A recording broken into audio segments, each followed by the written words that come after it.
let's go. All right, so What's up? your actual first deal, it was really like a creative deal, huh? First rental. First rental. Yeah, first rental was So, creative. so what made you do the deal creatively? You know what I'm saying? Yeah. And how did you run the numbers on that? Because I think a lot of people can gain value from this particular deal. Gotcha. So what made me do the deal creatively is because it was a wholesale deal. You know, typically our contract's 30 days. Okay. It was day 28. I was getting nervous. Nobody wanted the deal. The deal. So you was trying to wholesale it? Yeah. Because, Okay. you know, that was my 4th month in wholesaling. Okay. You know what I'm saying? But I was going to meetups every month, you know, networking. And I overheard somebody talking about how they got like 42 rentals in less than a year, no money down. So I'm like, I can run the same play. Yeah. So I called them up, say, man, how you did that one more, how you did that? Give me your connect, so what lenders use or whatever. And I ran the play. So what I did was, the purchase price originally had under contract for $59,000. Okay. I was like, nah, I can't pay that. So you was about to wholesale it for more. Yeah. But when you wanted to buy it yourself, Myself, you was yeah. like, I had to get it down a little bit. All right. So I negotiated down to $56,000. Okay. Then I said, well, really, I told her it was day 20. I was like, I don't know if I can, move forward with this deal, but I may have another solution for you.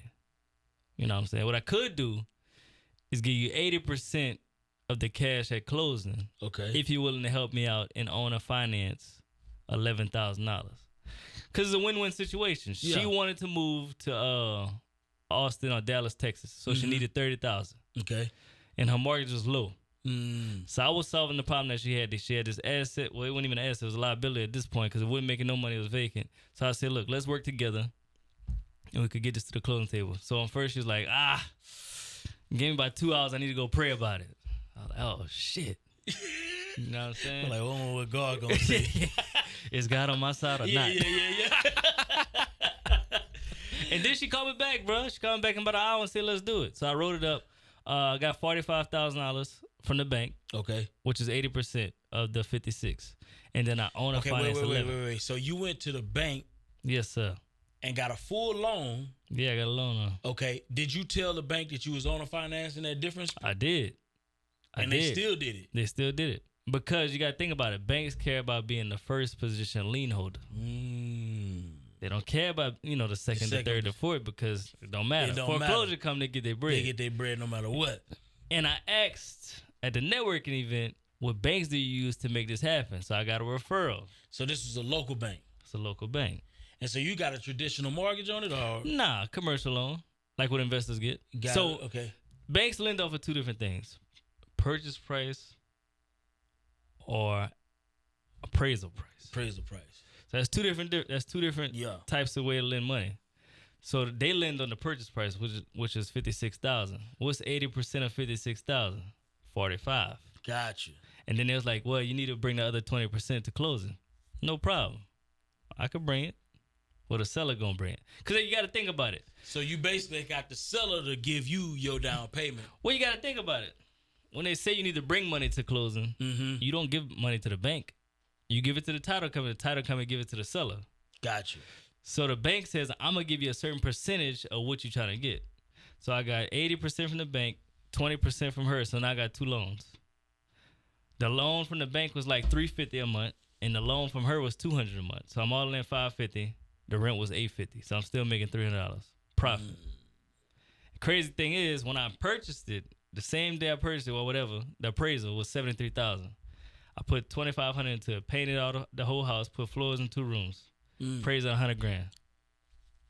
Damn. First deal. So $44,000 in equity.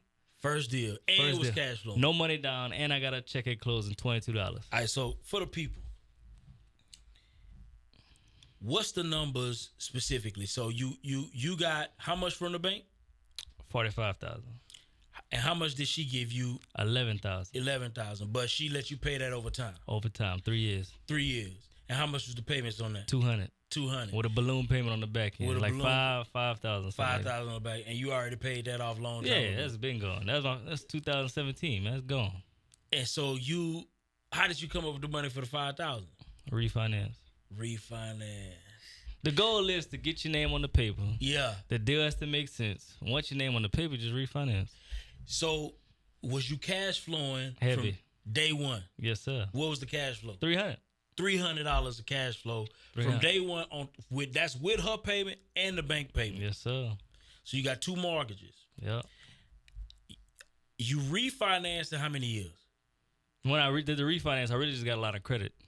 Gotcha. I got a line of credit for like $28,000, something like that. Because you could put a line of credit on the difference between the debt that you owe up to 80%. Gotcha. So the debt that I had was only $45,000. I got a line of credit up to $80,000. $80,000. So I got a difference between that. And you took the line of credit, gave her $5,000, And I used the line of credit for future deals. The power of real estate. That's it, bro. So, literally, you used her property to create cash flow that increased your net worth $40,000. $44,000 to be exact. Turned around, cash flow $300 a month, right? Mm-hmm. And then you got yourself a line of credit at the end of the day of how much? I made the house another asset. I think it was like $28,000, something like that. So you got you $28,000 in credit. Mm-hmm. All of this off one deal. One deal. It took no money. I leveraged my job and leveraged my credit. Job, credit, got the deal, no money out of pocket. No money out of pocket. What you got to say to folk who's sitting here thinking, how the hell do you find properties where you can get them with no money out of pocket? Crazy thing is, that property was brought to me by a friend. So I ain't even paid to get the property. Damn. I ain't paid no marketing. So the thing about it is, all these deals can be done. You just got to put the work in, man. Got to put the work in. A lot of people. And the creativity.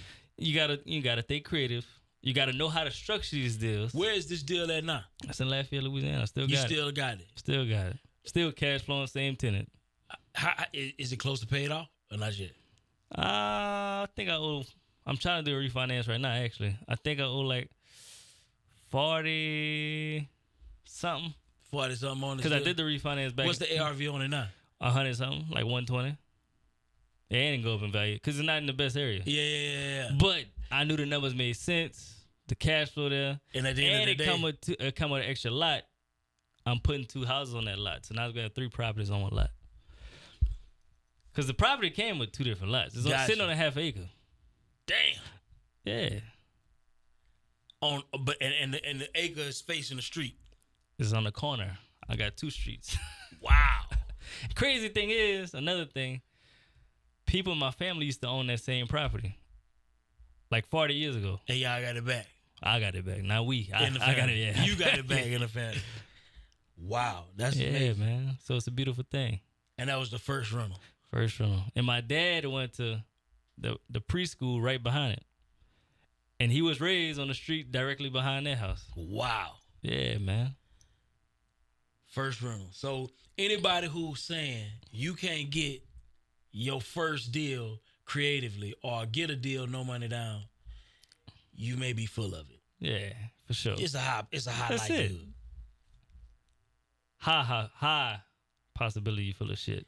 Listen, man, make sure you subscribe, like, and share this video with anybody who has ever told you that it's impossible to pick up a deal with little to no money out of pocket. That's it. No Stingy Energy. Peace. How long that was? 6 minutes? Go ahead, stop. Yeah.